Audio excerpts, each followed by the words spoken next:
kelias dienas pasidariau pertrauką, galvojau, leisiu ar pasivyti, ar kažkaip, kas dar nespėjo. Tiesiog savo daviau laiko tokio apmastyti ir temas, nes tų temų yra prisikaupę, bet jos tokios gana sunkios, gilios. Jos yra, kaip sakau, keliančios ir karus globaliu mastu, tai kaip religija, kaip tai, kuo mes tikim, tie visi pamatiniai dalykai, pagrindiniai, dėl kurių, tie įsitikinimai kertiniai, kuriuos irgi reikia kartais permastyti ir kurie gali sukelti pasipriešinimą, tokį pasipiktinimą gal net, ar ne? Tai aš tų temų šiek tiek ne tai, kad vengiu, bet laukiu tinkamo momento. Norisi, kad kuo daugiau žmonių esančių grupėje pradirbtų sukeltas temas, kad pajaustų save kaip daug daugiau, nei žino, nei žinojo, jautė iki šiol, kad galėtų leisti savo išreikšti tuos ketinimus, ar ne, kad aš noriu praplėsti savo pažinimo, savo suvokimo ribas. Aš, sakykime, šitą formuluotę, kad aš praplečiu savo suvokimo ribas, labai dažnai kartodavau, kai pradėjau šitą kelią. Aš kiekvieną dieną tiesiog prašydavau, kad, prašydavau, pradžioje prieš kokį 10 metų, kai dar mažai savim pasitikėjau, tai prašydavau, kad prašau praplėsti mano suvokimo ribas, kad aš galėčiau daugiau matyti, daugiau suvokti, daugiau žinoti, daugiau priimti. Ir tada taip, per tas suvokimo ribas, jų plėtimą ateidavo daugiau informacijos, daugiau visko, kas griaudavo ir tuos įsitikinimus, ir pažiūras kažkokias keisdavo ir taip toliau, bet man tai iš tikrųjų patinka, nes tu vis sužinai kažką naujo, tu esi pasiruošęs gauti informaciją, kuri tave kažkaip praplečia tuo pačiu. O šiandien atėjo mintis pasidalinti vyriškos ir moteriškos energijos subalansavimo savyje būtinybę ir praktiką. Labai nemažai buvę moterų, kurios kreipdavosi konsultacijai ir padėdavau atsistatyti po viso to, sakykime, vedinės kultūros ar kažko tokio praktikų. Aš prisipažinsiu, ta prasme, aš kokia 8 metai neskaitau nieko, aš nesusidomėjus, nieko nežinau, nei apie ten, net neištariu to Bhagavad-gita, kažkas ten tokio, nelendu, aš tiesiog nežinau viso to. Ir manęs nekabina, tai matyti jau praeituose gyvenimuose, aš ten pakankamai prisidirbus, kad šitam gyvenime man nieko iš to nereikia. Ir nei tų knygų skaitau, nei kažkokių paskaitų, nei dar kažko, bet esmė tokia, kad kas atsitinka su kai kuriom moterim, kurios paneria į tą vaidmenį moters namų šeimininkės, židinio kurstytojos. Kažkas kažkur parašė šventraštyje, šventam ir visa kita, kad tokia ir tokia moteris, jeigu jinai taip darys, ten pins plaukus kasas, ten nešios sijonus, šypsosis namuose, židinuką kūrens, tai čia jau bus tikra moteris, liuks. Ta prasme, galbūt kažkam tai tinka ir tai yra to žmogaus kelias, bet reikia suprasti, kad ne visiems tai tinka, ne visų struktūros tokios, ne iš vienodų pasaulių mes esame atėję, kaip vis sakau tą pavyzdį, vienas drugelis, kitas drakonas, abudu skrenda ar ne, bet o kokie skirtingi, pradedant mitybą, baigiant ten bet kuo. Tai lygiai taip pat ėjimas, siekimas kažkokiais tai ar šventraščiais, ar religijom, ar kažkuo, veda pramintų keliu, taku. Šiandien ir postą dalinausi Facebook'e, ar ne, kai tuos numintus takus griovius, gal net vieškelius, bet tai galbūt ne mano, ar ne, aš turiu savo, gal nusiminti sunkiau, lėčiau, sudėtingiau, bet tai yra mano tada kelias, mano suvokimas, o kokia aš esu moteris, o kokia aš esu laiminga, džiugi, ar ne? Jeigu aš pasiimu vaidmenį moters, kur yra kažkur aprašyta, kokia turėtų būti moteris, kaip jinai ten generuoja energiją tik sijonus ilgus dėvėdama, ar ne? Vadinasi, aš atiduodu atsakomybę už save, už savo energetiką, už savo struktūras, už savo 100 000 gyvenimų patirtis kažkam, kas parašė prabudęs ar susapnavęs ar kažką pamatęs, kažką. Aš nenoriu atiduoti atsakomybės už savo moteriškumą kažkam, kas kažką parašė. Aš suprantu, kad aš galiu būti moteris, o vat kokią noriu. Šiandien noriu būti su ilga suknele šluoti žemę, aš šluosiu. Rytoj aš norėsiu lipti į medį, pasikaišius ar nesijoną, ar šortus, ar be šortų, ar nuoga ir aš lipsiu. Nu, suprantate, esmę pagaunat, kad mes galime būti visokios. Kartais įsiveda tie visi disbalansai, kada moteris būna perdėm vyriška energetika, sunku surasti šalia žmogų, nes, vyrai vengia bičių šalia, jiems tarsi, kaip ir konkurento nereikia, ar nenorisi tos moters, kuri būtų moteriška, bet mes negalim išsižadėti savo tų duotybių, kurios yra ne tik moteriškų savybių, bet ir vyriškų, kada mums reikia pakovoti, mes pakovosim už vaikus, už save. Taip bent jau turėtų būti, kad turėtume neatsižadėti savęs, neatsižadėti savo siekių ar ten dar kažko. Ir aš žinau merginą, kur ir nebuvo irgi įkritusi į rolę, kokia turėtų būti teisinga moteris, o viduje jinai yra ugnis, viduje jinai yra organizatorė, ėjimas į išorę, bendravimas su žmonėm, jai reikia skleidimosi to tokio varymo kalnais, lipimo, kaip kalnų ožka, ar nesakykim. Ir tu per protą, mąstydama, užsidarai save kažkur namuose su vaikais, kambarį ir vaidini, ilgai nepatemps toks žmogus, nepaveš, nuvažiuos stogas dėl savęs atsižadėjimo, tų prigimtinių savybių, prigimtinių energijų įprasminimo. To reikia, tai yra tai būtina.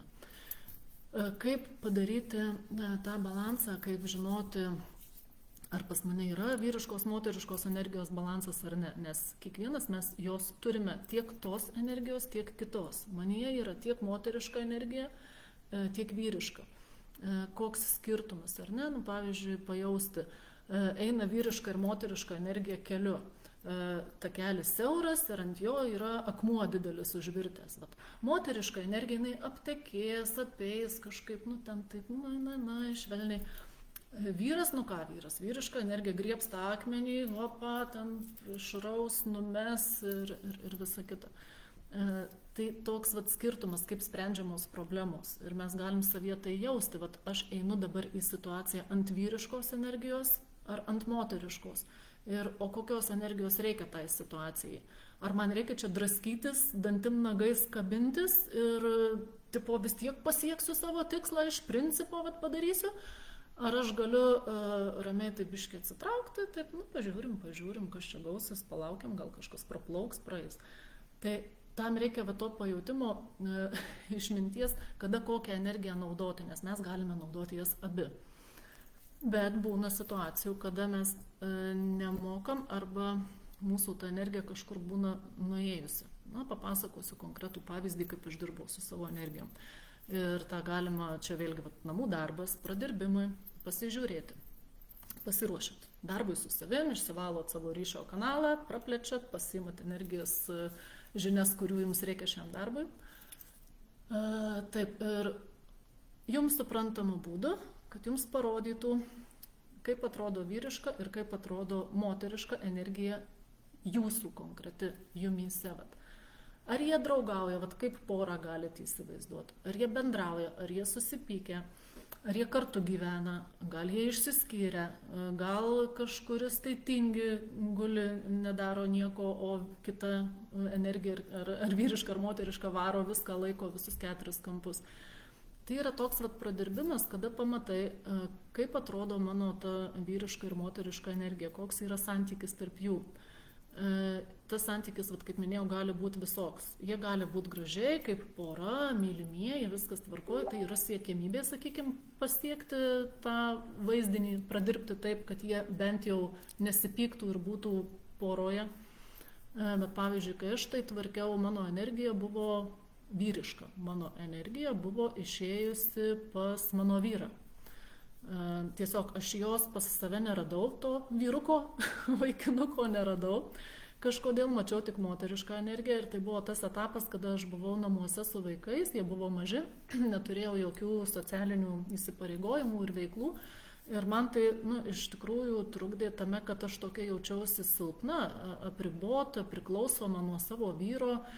Ne tai, kad kvailutė, bet aš tarsi be jo nieko negaliu, jisai turi viską čia nuspręsti, už mane padaryti, o aš tokia, savo sėdžiu tik tai ir nieko negaliu. Na, aišku, etiketė dar buvo užklijuota ant kaktos, kad aš čia daugiavaikiai namų šeimininkė, tai tas etiketės savo irgi pasižiūrėkit, ar neturite etikečių, nusiklijuokit.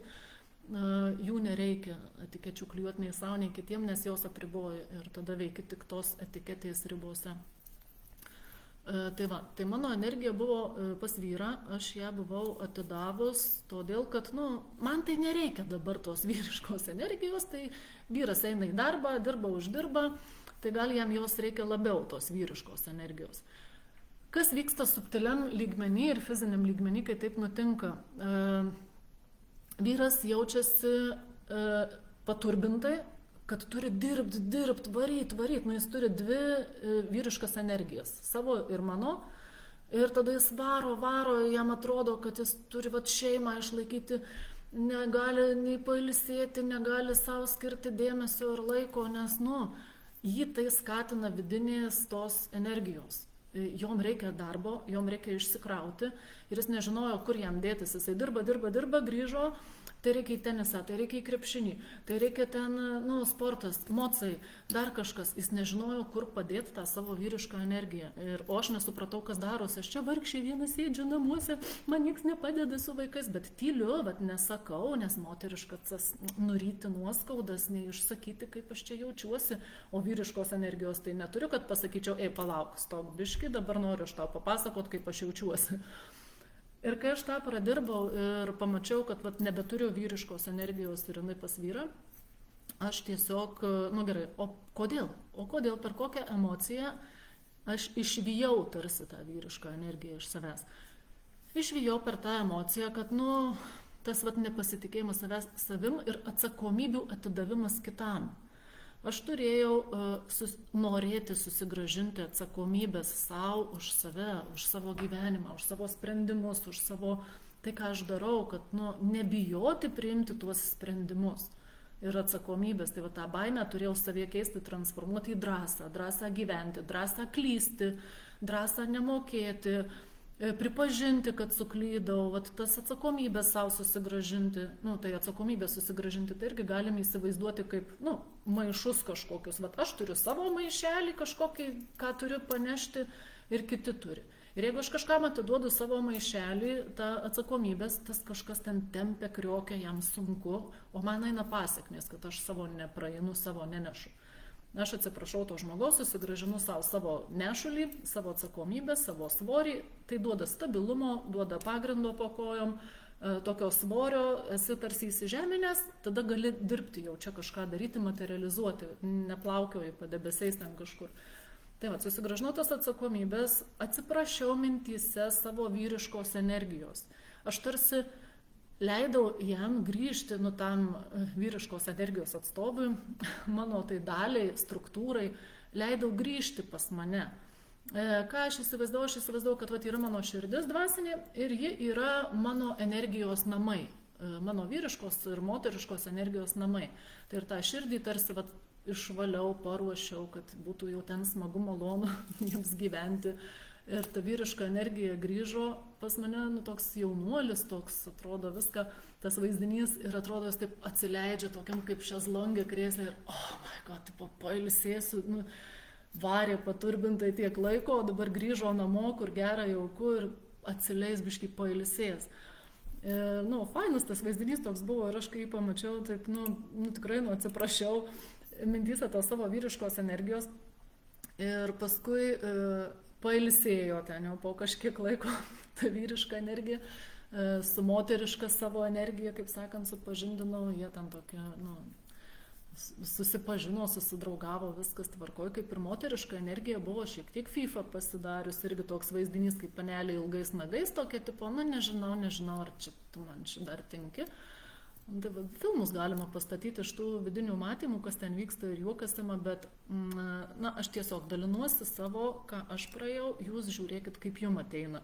Kurkit savo scenarius, jūs režisieriai, kaip jums yra. Nesukursit to, ko nėra. Jums suprantamų būdų vis tiek parodys vaizdinį, kokia ta situacija pas jūs yra.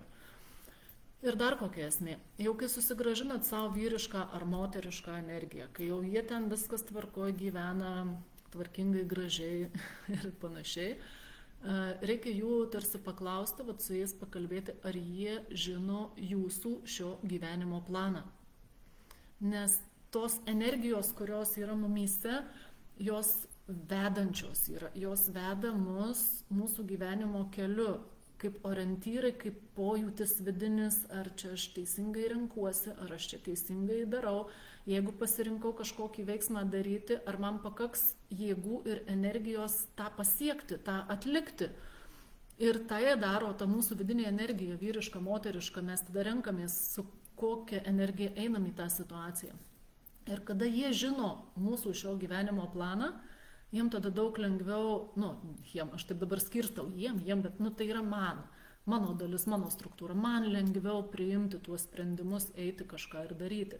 Todėl įsivaizduokit tą vyrišką, moterišką energiją, ar viskas ok, ar jie žino tą planą, jeigu nežino, pavyzdžiui, sėdi ir žiūri akis išpūtę, tipo, kas čia dar planas kažkoks yra.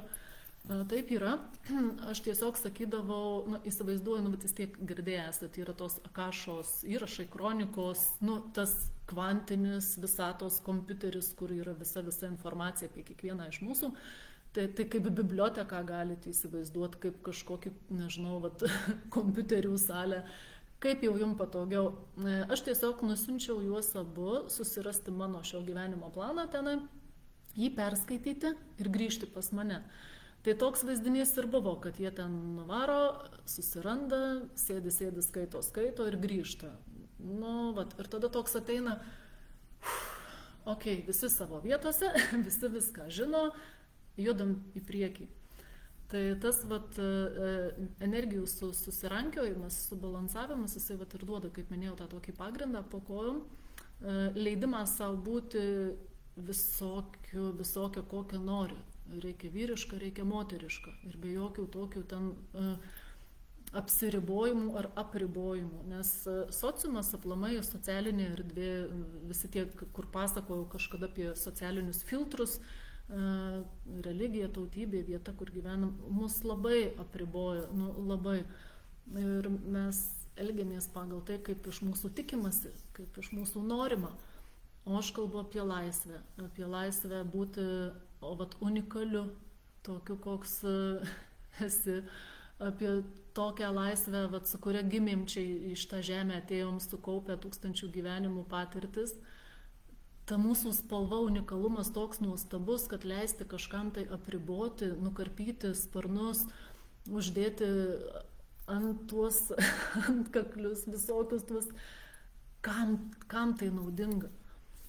Ir mano tas tikslas toks, kad išsilaisvintų kiekvienas, kas gali, kas jaučia, kas nori, nebijotų savo tos energijos. Jinai gali būti stipri, jinai gali būti greunanti, jinai gali būti kurianti, džiuginanti, visokia. Svarbu save priimti, visokį. Tai ir yra būti švelniam savo, geram savo, atlaidžiam savo,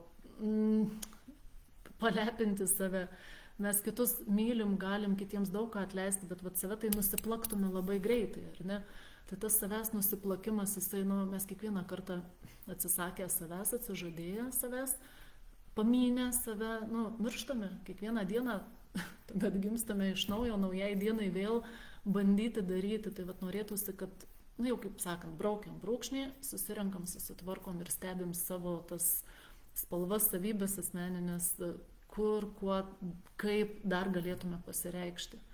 Tai jums namų darbas prakalbinti, pasižiūrėti, koks yra santykis tarp jūsų vidinės vyriškos ir moteriškos energijos, atvesti juos į kelią, į protą, į santykį, sužinoti, kad jie perskaitytų, sužinotų jūsų tą gyvenimo planą, šio gyvenimo planą. Jūs galite protų to ir nežinoti, tiesiog vaizdinys, matyti, kad jie skaito, kad jie gavo, jie žino, suprato ir grįžo pas jūs. Tai vat, ir kaip visada, pasidalinkit, įdomu, paskaityti tikrai man labai visada įdomu jūsų pamastymus.